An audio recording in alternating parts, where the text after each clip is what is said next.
cadena respiratoria o la cadena transferidora de electrones.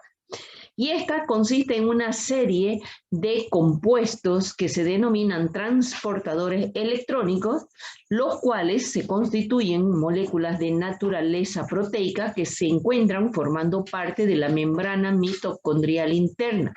Presentan grupos prostéticos que son capaces de aceptar o de ceder uno o dos electrones que han sido generados por la degradación de la acetilcoenzima A en el ciclo.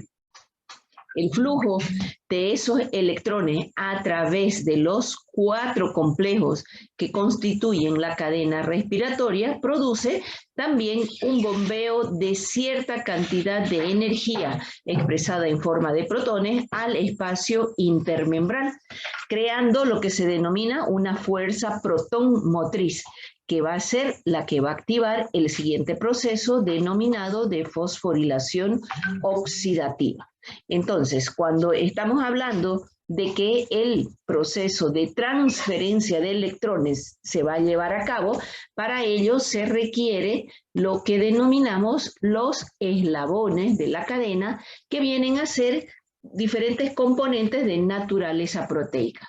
Cada uno de ellos va a aceptar electrones del transportador que le antecede y lo transfiere al siguiente en un orden y una secuencia específica. El flujo de electrones que se produce a través de los componentes de la cadena respiratoria desde el sustrato, que es el que provee en primera instancia ese equivalente de reducción o la energía, va realizándose a través de los diferentes componentes de la cadena, realizando en un orden de potencial de reducción de tipo creciente. Es decir, para que fluya la energía a través de los diferentes eslabones de la cadena, se va a realizar en base a un potencial de reducción creciente. Desde el NAT, que se constituye el sustrato de la cadena respiratoria, o el FAT, que también proviene más bien del ciclo de los ácidos tricarboxílicos, que va a permitir el transporte de electrones desde los sustratos hasta el oxígeno. Al utilizarse el oxígeno se genera la molécula de agua y entonces nosotros hablamos de la generación de energía.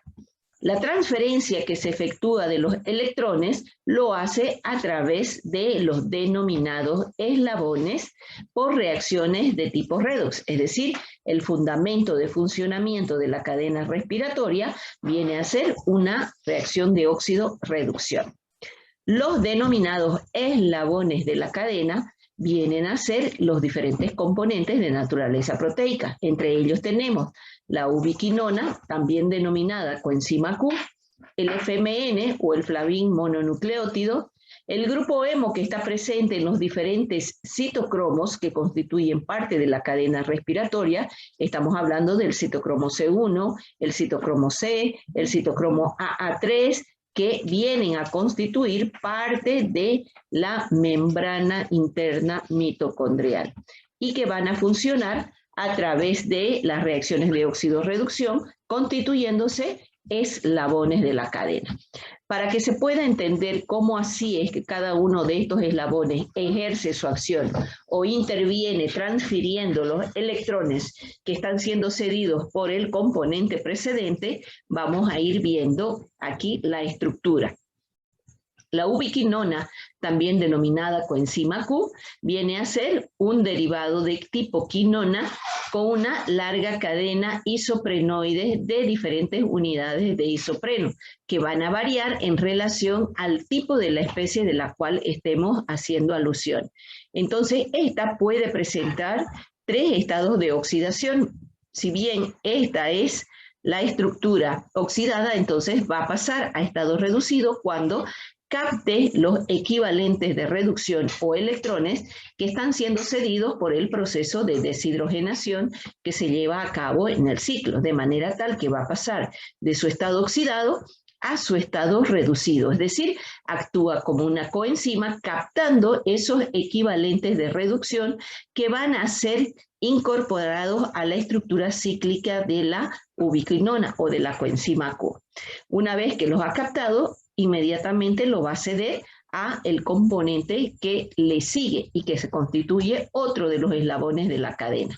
Entonces, cuando nosotros hablamos de que los equivalentes de reducción llegan a la cadena respiratoria a través del NAD en estado reducido, este va a ceder ese equivalente de reducción al FMN o el flavin mononucleótido, que estructuralmente está presente en todas las flavoproteínas y presenta el anillo de isoaloxacina al cual va a constituir parte de ese nucleótido.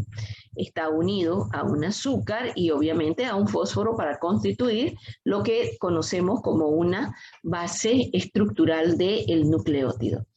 Esta estructura de la flavoproteína, entonces el anillo de isoaloxacina, se constituye el aceptor a este nivel del equivalente de reducción, pasando de su estado oxidado a su estado reducido. Por eso es que hablamos del FMN que actúa aquí captando ese equivalente de reducción. Entonces, cuando hablamos del FAT, actúa de forma similar, pero en este caso captando el hidrogenión a nivel de este otro anillo. Entonces, esos equivalentes de reducción van a ser incorporados para generar el paso de los equivalentes de reducción que para nosotros se constituyen en energía. Los eslabones de la cadena que son denominados centroferrosulfurados o las proteínas ferrosulfuradas están presentes en diferentes lugares del proceso de la transferencia de electrones. Estos no forman parte del hemo, es decir, las proteínas ferrosulfuradas van a estar asociadas al azufre inorgánico y van a constituir con la unión a residuos de cisteína una proteína transportadora con un o dos hidrogeniones que se liberan al mismo tiempo. Entonces, el centro ferrosulfurado que presentan van a ser capaces de unirse a electrones que son liberados, constituyendo el paso de los electrones o los equivalentes de reducción en su estructura. Cuando el elemento hierro pasa de hierro férrico a ferroso o de ferroso a férrico. Entonces, ese vendría a ser el mecanismo mediante el cual van a actuar.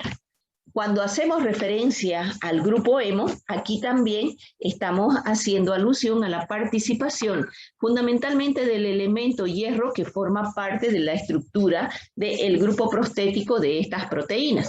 Los citocromos vienen a constituirse proteínas que tienen cadenas carbonadas a las cuales se unen un grupo prostético denominado hemo.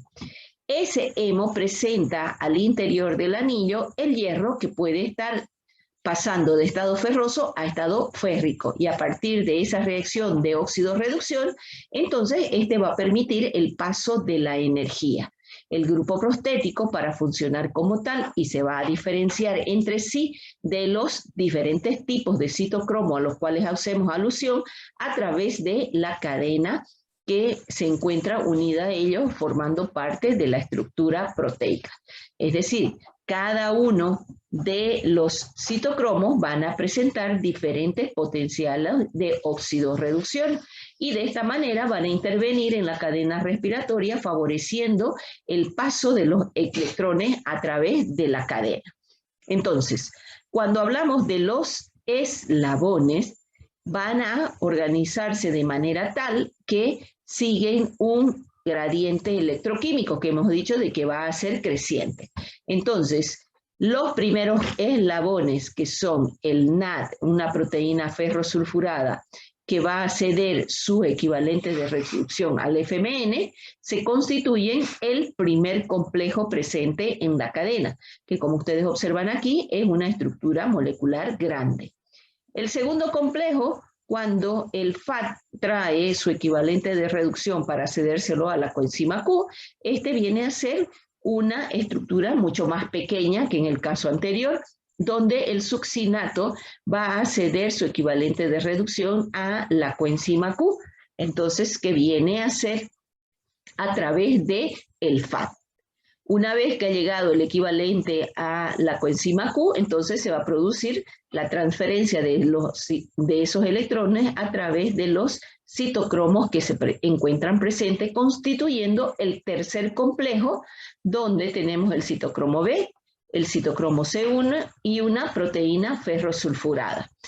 Esta va a ceder su equivalente de reducción al citocromo AA3, que se caracteriza por tener cobre en su composición, y tenemos aquí una cuproproteína que constituye el cuarto complejo, en el cual vamos a promover el paso del equivalente de reducción en forma de NAD a través de los eslabones hasta el oxígeno, para que ese equivalente de reducción reaccione con el oxígeno y forme la molécula de agua, con lo cual nosotros nos expresamos que la célula respira.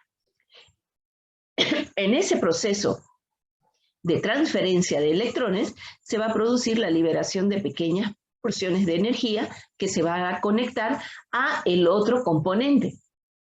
Entonces tenemos aquí que los complejos presentes reciben diferente denominación en relación a los eslabones de los cuales forman parte y están constituyendo lo que hemos denominado la cadena respiratoria. Los complejos entonces van a estar organizados en complejo 1, complejo 2, complejo 3 o complejo 4.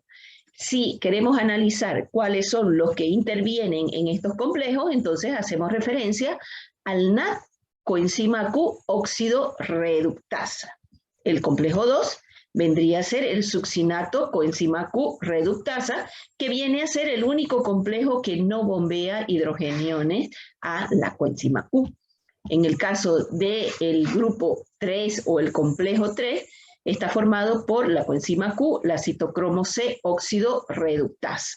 Y finalmente el cuarto complejo, que se denomina citocromo oxidasa, con lo cual vamos a lograr que todos los componentes como equivalentes de reducción puedan seguir esa transferencia de electrones para que pueda ser utilizado el oxígeno en el proceso de respiración celular. Cada uno de esos complejos presentan algunos tipos de características.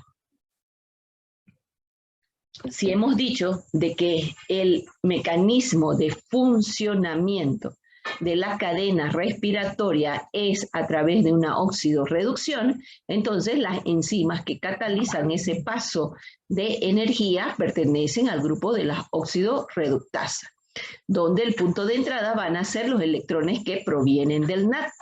Este NAD va a ceder a el FMN a una proteína ferrosulfurada, liberan los electrones hasta la coenzima Q. Entonces, esta tiende a tener una forma de L, con lo cual este paso de electrones queda anclado a la membrana interna mitocondrial.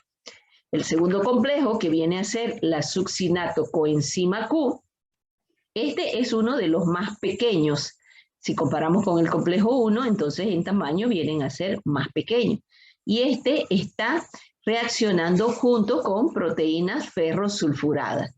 Quien va a proveer el sustrato para este complejo viene a ser el succinato, que a través de su deshidrogenación cede su coenzima Q al FAT, la cual, con ayuda de una proteína ferrosulfurada, va a ceder el equivalente de reducción a la coenzima Q.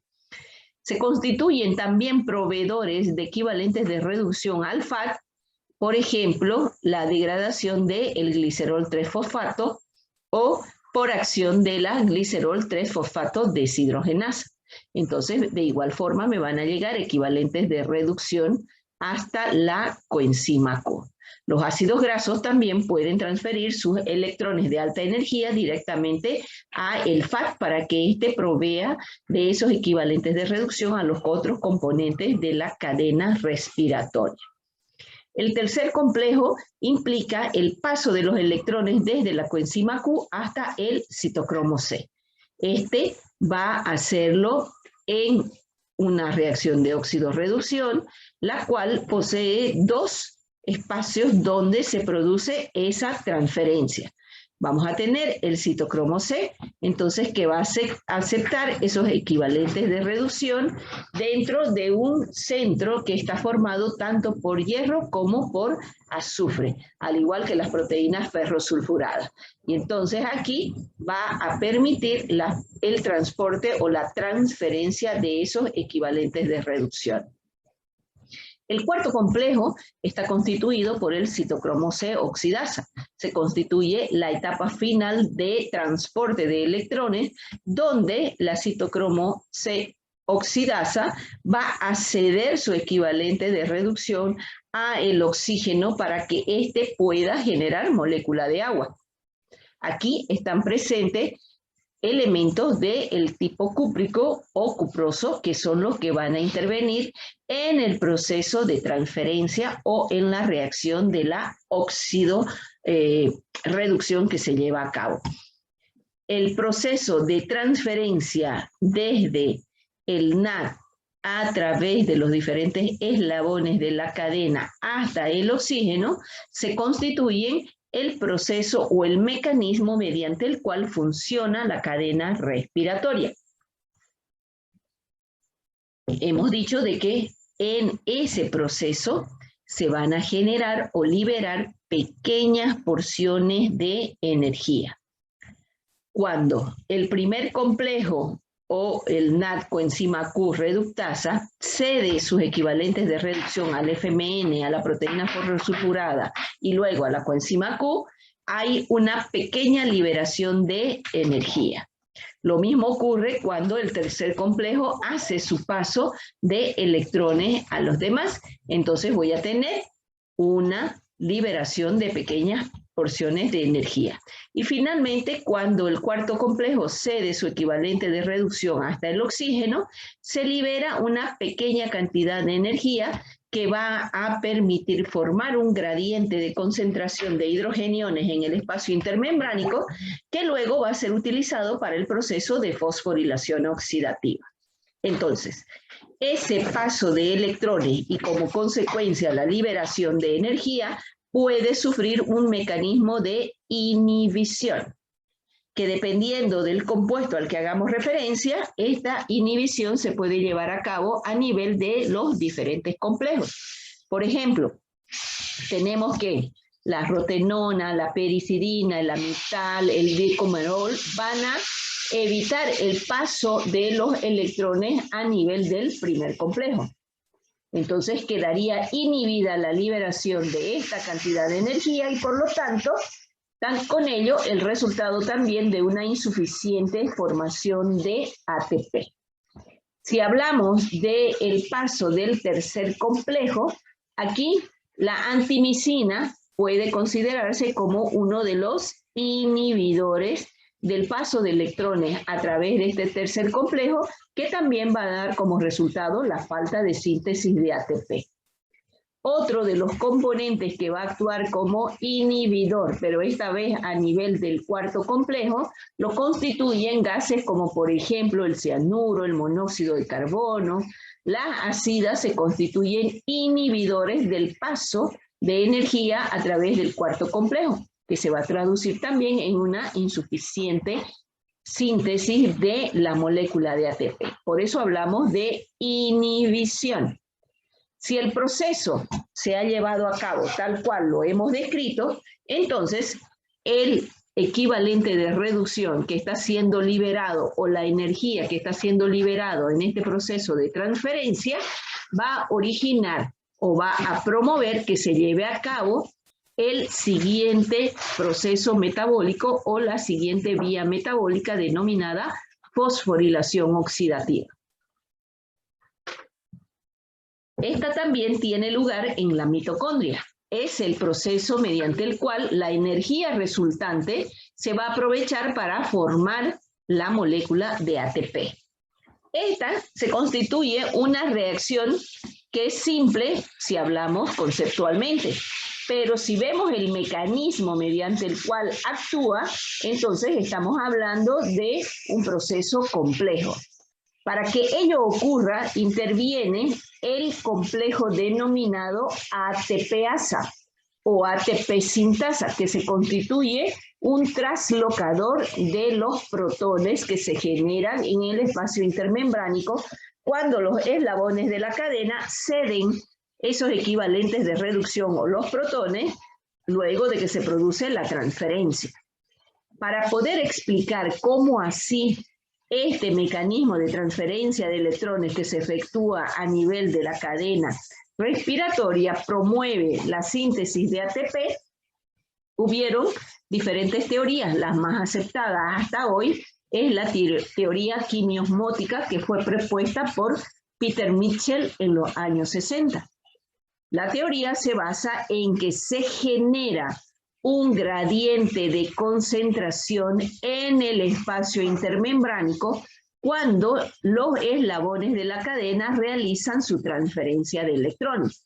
Es decir, aquella cantidad de energía que hemos dicho de que se libera se va a concentrar en el espacio intermembránico, constituyendo un componente que viene a dar como resultado un gradiente de concentración determinado que va a permitir que se genere la fuerza suficiente donde la ATPasa se va a constituir el traslocador que permite que esos equivalentes de reducción ingresen hasta la matriz mitocondrial donde se va a formar la molécula de ATP.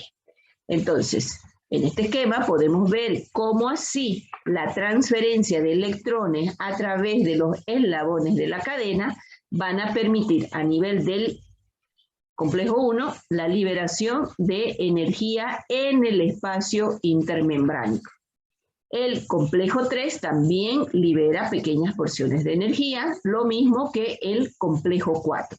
De manera tal que la transferencia de electrones permite generar a nivel del espacio intermembránico un gradiente de concentración de hidrogeniones lo suficientemente fuerte para que a través del traslocador, el transportador que se denomina ATP sintasa, creen una fuerza necesaria para que sean transportados hacia la matriz mitocondrial, donde se va a producir una quimiosmosis, es decir, ingresan a través del traslocador y permite que esa energía que está ingresando produzca la unión, la reacción de condensación entre el ADP y el fósforo para que se genere la molécula de ATP. Lo que nosotros hablamos de generación de energía. Entonces, aquí hay que tomar en cuenta, si bien es una reacción de fosforilación, donde hay unión, entonces quienes promueven esa reacción de síntesis viene a ser básicamente la ATPasa. ¿Cómo actúa esta? El mecanismo de la ATPasa tiene que realizar su función, pero esta depende de la característica estructural que presenta. En sí, la ATPasa presenta dos fracciones. Si bien no precisa el gradiente de protones para generar ATP, pero sí, por sí sola, no puede ser capaz de liberar la cantidad suficiente de energía en forma de ATP desde el centro catalítico cuando ha sido formado. Entonces, cuando existe un flujo de protones, recién se produce esa liberación. Y para ello, la ATPasa está constituida por dos unidades. Una unidad denominada F0, que es la que bombea hidrogeniones hacia la matriz mitocondrial, y la fracción F1, que se constituye la unidad catalítica que promueve la síntesis de la molécula de ATP. Entonces, estas están constituidas, tanto la F1 como la F0, están conectadas por un tallo de tipo gamma que une la fracción F1 con la fracción F0 y permite la interacción de los eslabones o de la energía que está siendo liberada. Para hablar de la composición de la ATPasa, podemos decir que esta tiene una unidad móvil que está formada por el anillo C y el tallo de tipo gamma. la unidad estática va a constituir el resto de la molécula. Esta, ¿cómo va a actuar? A nivel de la fracción F0, que se constituye aquella fracción que va a bombear los hidrogeniones liberados, está conectado por 10 a 14 subunidades de naturaleza proteica. Estos se van a ubicar en el extremo del anillo, de manera tal que esta se conecta con la fracción F1, que está formada por 5 cadenas polipeptídicas, estas alternadas en el anillo hexamérico que forma parte de la estructura. Se rompe la simetría del hexágono para que pueda quedar como energía liberada hacia la matriz mitocondrial. Para que exista este paso, el mecanismo que se propone o que indica la teoría quimiosmótica es que la subunidad F0 posee diferentes conformaciones, una tensa, una relajada y otra abierta, la cual va a promover que exista una rotación de la energía suficiente de manera tal que los equivalentes de reducción van a ir siendo transferidos a través de todas las cadenas polipeptídicas que forman parte del anillo C de la fracción F0, de manera tal que vamos a pasar de la reacción tensa a la relajada y finalmente a la abierta. Es decir, van a ir circulando, van a ir dando vueltas de manera tal que el hidrogenión gire y pase a través de los diferentes componentes para llegar hasta el mecanismo de puerta abierta para que pueda fluir hacia la fracción F1. Entonces van ingresando, dan una vuelta completa, con lo cual los hidrogeniones se liberan. En ese sentido, entonces, las lanzaderas de electrones que se producen tanto del NAD como de otros componentes van a permitir que la generación de energía se lleve a cabo. Cuando eso se produce a través del NAD en las reacciones de deshidrogenación que hemos visto en el ciclo. Pero también se constituyen proveedores de NAD al estado reducido, por ejemplo, la liberación o la degradación del proceso del glicerol 3-fosfato. O podemos incorporar también equivalentes de reducción a la matriz mitocondrial a partir de la lanzadera, la malato aspartato, que vendrían a constituirse los proveedores de equivalentes de reducción para que se lleve a cabo la unión del ADP más el fósforo, que va a dar como resultado la síntesis de ATP. Como estamos hablando de otra vía metabólica que hemos denominado fosforilación oxidativa, esta puede ser sometida también a un proceso de inhibición, donde actúan diferentes componentes y algunos los hacen con un mecanismo que permite reconocerlos como desacopladores. Es decir, estos van a actuar disipando o haciendo variar el gradiente de protones que se requiere, donde van a disminuir este gradiente y por lo tanto no van a ser capaces a nivel de la mitocondria de generarse la molécula de ATP. Estos desacopladores lo que van a hacer es disipar esa fuerza de protón motriz y la energía que están utilizando se va a liberar en forma de calor y no como energía química, que es la que requiere la célula para funcionar. Los inhibidores del proceso de fosforilación oxidativa son distintos y pueden tener distintos mecanismos. Aquí hacemos una relación de los inhibidores tanto del proceso de transferencia de electrones como de inhibición de la ATPasa y además de los desacopladores.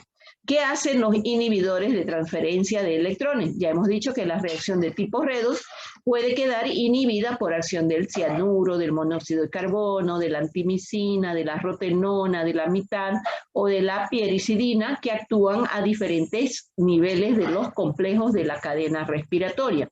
Van a inhibir a la citocromo oxidasa, la transferencia de los electrones desde el citocromo B al citocromo C1, pueden prevenir la transferencia de electrones desde las proteínas ferrosulfuradas hacia la ubiquinona.